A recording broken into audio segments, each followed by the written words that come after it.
I'm not that well versed yet on the Seth material, but I know there's practices that Seth had talked about of like changing personal history. And I feel like that a big part of that technique is that. So what's Oprah's perspective on that technique and like how that compares, for instance, to the other technique that's kind of more on the lighter scale that I talked to you about before?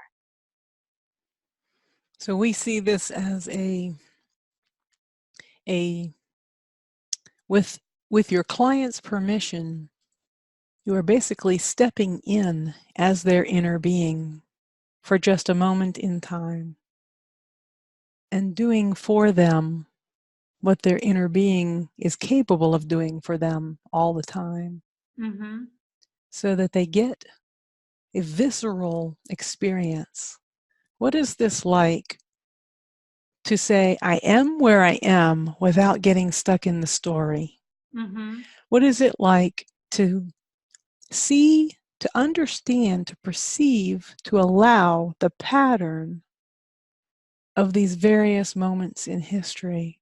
Mm-hmm. This is where I was there, this is where I was there, and it's all I am where I am Mm-hmm. because I'm still feeling it. But by focusing in the past in this way, you're helping them to identify a pattern, Yeah.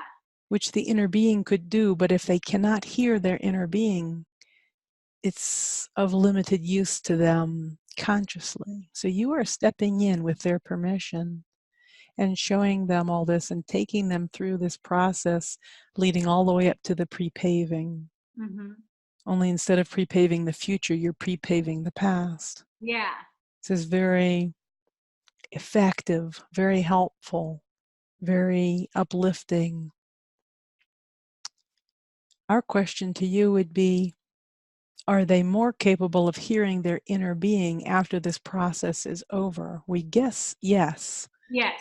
And it depends. And so that's the interesting thing. People come to me at all different levels of understanding that they even have an inner being or not, or Yes. hearing it before.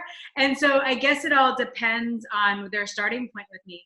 That's one reason why a number of months ago, I decided to, with my business, like any new client coming in, they have to buy this package that's 17 hours because like I never know where they are coming in, and most people need a series of sessions with me in order to, like, in one session we can drop a lot of resistance, but that's not the main goal for me. The main goal for me is for them to have a deeper understanding of what's going on here and a connection with their inner being that they can actually use what they got in the session going forward on their own. And so I find that when people have a number of sessions in a row, they catch on, like, oh, there's a pattern here, long term, like I can apply this understanding to everything. So I guess to answer your question, it depends on the starting point of the person and how open they are to even realizing that there's something bigger going on here than just Yes. cause and effect. Yes. But we see why this would be very, very effective, Yeah. especially for someone, as you're describing, who is not aware, Yeah. not practiced at all, Mm-hmm. possibly doesn't even meditate, is not consciously choosing their own focus at all. Yeah. So by allowing you to choose their focus for them Yeah. through this process, this gives them this very kinesthetic experience of the process, of Yeah. the focus, Yeah. of the beauty of the changing the focus and how it absolutely changes The experience. the experience of anything, that it has absolutely nothing to do with what actually happened. It has Yeah. to do with how we are responding to it.